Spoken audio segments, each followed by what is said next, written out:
In this lesson, we'll be discussing color meanings. Okay, so we're going to be discussing the meaning of color in design and how you can use color to change perceptions subconsciously. So, studies show that a product's color has 60 to 80% influence over a customer's purchasing decision. So, that just goes to show how much of a really big deal choosing a color is and why you shouldn't just choose a color arbitrarily because you like it. You really need to do your research on what types of colors go with what you're trying to sell and what types of colors have influence over different types of perceptions. What is their meaning? What are the connotations that people feel or infer whenever you get a certain color or a certain item in a certain color? So let's first begin by talking about red. And you can see some really famous brands that have red as a major part of the design. Red gives off the feeling of something very aggressive. So you'll see red a lot in a car type of advertising. So you see that there for Fiat. And Fiat really has kept red as a very iconic part of their logo. Other car companies nowadays have kind of maybe moved away from red a little bit as far as the actual color of their logo.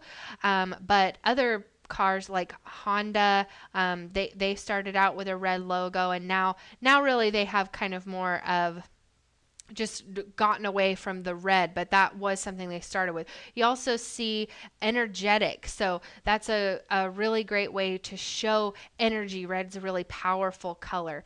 Red's also provocative in that you see, we associate red with a color that really evokes a lot of emotion. We also see red in situations where attention is being called to something. So caution. So red is very attention grabbing. Red is also very sexy. That's what we think of when we think of a color that says sexy. You think of red. You remember the scene in The Matrix, the lady with the red dress. That's just the iconic idea of what sexy means is red. And you see it a lot in food advertising too. I think probably a lot of that is due to the fact that it is energetic and attention grabbing. So we see it so often in food logos. And as you can see, a lot of other varied types of logos use this color. It's the second most popular color for a logo, in fact. Purple, you can see there's not as many examples of purple logos here because purple isn't used quite as often because it has a pretty specific meaning. Purple has a feeling of royalty. So we do see the Cadbury and the Hallmark really having that idea of the royalty kind of going along with it, especially in Hallmark with the crown. But we also see sophistication with purple, nostalgia, which I really get the nostalgia feeling from the LA Lakers logo because it still has a very retro feel to it. They've had that logo for quite a while. So I really get the purple nostalgia connotation there. You also get mystery, which I think comes across pretty well for the sci-fi logo. And spirituality, a lot of religious iconography you'll see depicted with colors of purple, a lot of the times because of that link to royalty as well. So those are very closely tied together. We also have blue. Now, blue is the most popular color for a logo, and there's a good reason for that. A lot of the meaning of blue is very positive connotation. So trustworthy is one of the first things that comes to mind whenever you think of blue. And so it's a great color for most companies. Most companies want to be seen as trustworthy. Blue also is a symbol of security. So we see blue a lot for things like banks and things that you want to be secure, like data or technology. We see blue as a dependable color, really synonymous with trustworthy and security. We also see blue as responsible. We've got green next, and green has some similar meanings to blue, but is a little bit less popular, especially nowadays, I would say, because green has taken on this meaning of this. Kind of movement towards clean energy. And so there's so many things being used that are green. But green is a great color for a logo. It depicts wealth. I think a lot of times banks will actually stray away from using green because it is such a powerful connotation. You don't really see a lot of banks with a green logo because the first thing you think of a lot of times when you see green is money, and it's just so obvious of a choice for a bank, that blue for a lot of banks is a better choice because that's what they want their customers to think of. They want their customers to think you can trust us with your money instead of just the money aspect. So we see green a lot of times in really more affluent brands. So we see Land Rover, Lacoste, and Starbucks here being brands that you associate with maybe being more wealthy. We also see it for health, which kind of goes along with the clean energy idea. Prestige, kind of going back to the wealth idea. It's a great color for a logo that you want to feel rich and kind of that longevity idea. We also get serenity from green, which is another part of that whole energy, kind of outdoors. Things that are green seem fresh and alive.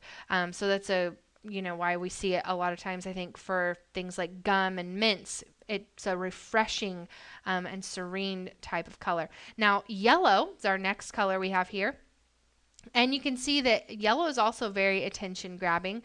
Yellow is seen as a very positive color, a very happy color. We get light with yellow. So a lot of times you'll see that for things that are wanting to be depicted as something that you kind of look towards. Warmth is also associated with yellow. Motivation is associated with yellow. And creativity. So I see a lot of the idea of, in Sonic and the Cheerios, the idea of the food aspect being positive and trying to have that very unassuming and inviting color of yellow as part of their logo. We've also got orange, and orange is a very interesting color. It really reflects vitality. So you'll see it in different types of brands. It's almost, I would say orange is seen almost as kind of an alternative type of color because it's a great mix between yellow and red. So you get a lot of those different connotations kind of from each and meeting in the middle. Orange is seen as fun. So you have the sophistication of red with the fun, really playful, and maybe even younger feel that yellow has. Playful, again, I think that you see that really coming through in like the Nickelodeon logo, the Fanta one we see down there. Exuberant. That is a great way to describe orange. It just feels very alive. So our next color is brown, and brown isn't really used very often. And part of the reasoning for that is that brown has some really specific meanings and connotations as well. We see it a lot for these candy logos because we have that strong association with chocolate. But brown also has an earth-like feel, which I think is a lot of why we see it in Louis Vuitton because of the leather feeling that they are going for. We get a very natural feeling with brown. Simplistic, so it feels a lot of times like that is a very basic color. You kind of think of the color of dirt, seems very simple.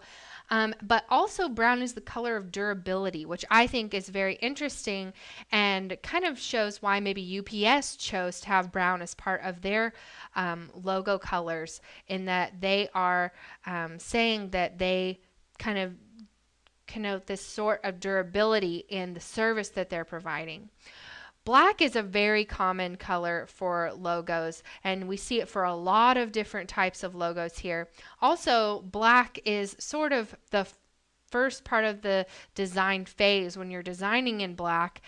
You'll design something and then you might realize, this doesn't really have a color that makes a lot of sense for it, so let's leave it black and white. That's going to be the most neutral a lot of times, at least in certain cultures. Now, what we'll come to find is that it's polarizing in some cultures what the meaning of it is. But a lot of these logos are black and white, and because of that, we're able to kind of have a balance there. So we can see that black means prestige, so we definitely get that from Giorgio Armani.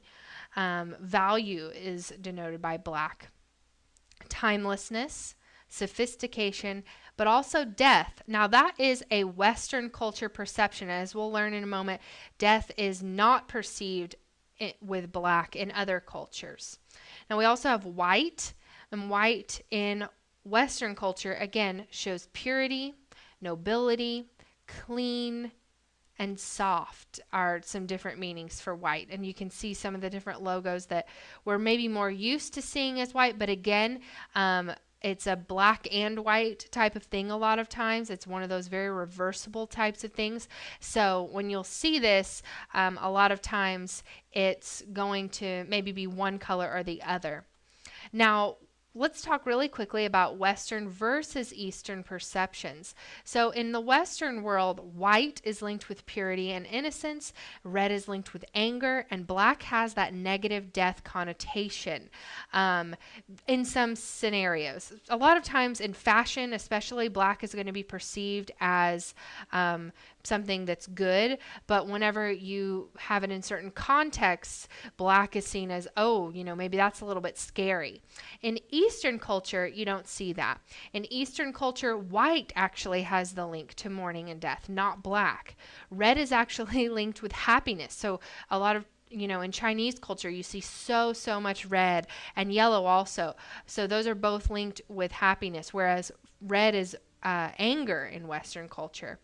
They don't have a negative view of the color black in Eastern culture the way that we do here as much. So that's something to keep in mind when you're choosing those colors, especially if it's a polarizing type of service that you are working on for that company. It might be something that you don't want to choose a color that's going to be just black or just white, at least primarily. Green is regarded as one of the safest colors to use in both markets, and blue also has a pretty universal meaning. So green has been used a lot in technology brands. We also learned that it's a very it's used quite a bit, and part of that is just because it is such a safe color to use in both sides of the world.